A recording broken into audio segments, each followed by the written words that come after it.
ওই দিন আমি একটা বৃদ্ধাশ্রমে গিয়েছিলাম। একটা বৃদ্ধাশ্রমে একটা মা লিখেছে দেয়ালে যে বাবা এবার ঈদে তোর বাড়িতে আমাকে একটু নিবি,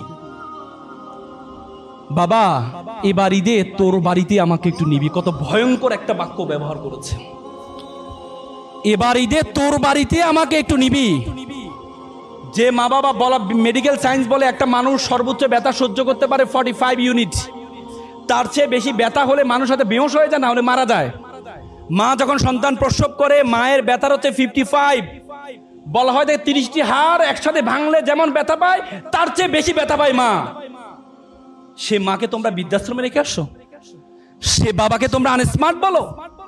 বাবা তোমার স্বাধীনতা খর্ব করছে। একটা বাবা একটা ছেলে ঘুরে উড়াচ্ছিল, ছেলে জিজ্ঞেস করলো আচ্ছা বাবা ঘুড়িটা কি কারণে উঠছে? বাবা বলে ঘুড়িটা সুতার কারণে উঠছে। ছেলে বলে বাবা আমি দেখছি সুতা ঘুড়িকে টানছে আর তুমি বলো সুতার কারণে উঠছে। পরে যে বাবা তাকে বোঝানোর জন্য সুতাটা ছিঁড়ে দেয়। পরে দেখা গেল একটু পরে ঘুড়িটা লাফঝাপ করে নিচে পড়ে যায়। বাবা বলে দেখো তোমার অনেক সময় আমাদের বিভিন্ন হস্তক্ষেপ তোমার কাছে মনে হয় তোমার স্বাধীনতা খর্ব, কিন্তু আমার এই টান যদি না থাকে তাহলে তোমার জীবনের ঘুড়িও কখনো উড়বে না।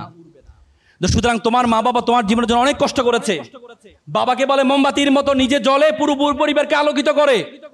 বাবাকে বলো গরম টিনের মতো, যে টিন সকল গরম নিজে সহ্য করে, নিচে সন্তান পরিবারকে সুন্দর করার জন্য পুরো জীবনটা শেষ করে